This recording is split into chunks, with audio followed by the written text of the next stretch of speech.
இந்தியாவின் அரசியலமைப்பு எப்போது அமலுக்கு வந்தது? ஏ 1947 ஆகஸ்ட் 15. பி 1950 26. சி 1949 நவம்பர் 26. டி 1952 ஜனவரி 26.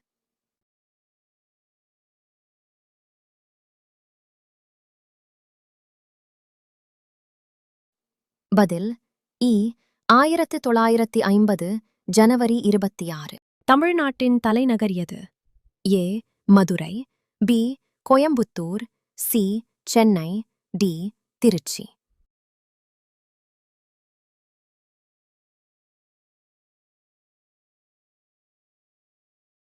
பதில் இ சென்னை. தமிழ் தந்தை என்று அழைக்கப்படுபவர் யார்?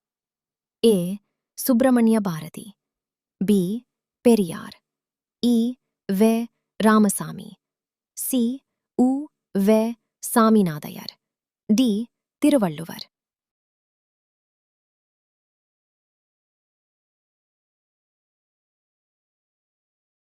பதில் இ உ வெ சாமிநாதையர். இந்தியாவின் மிக நீளமான நதி எது? A Yamuna, B Godavari, C Ganga, D Narmada.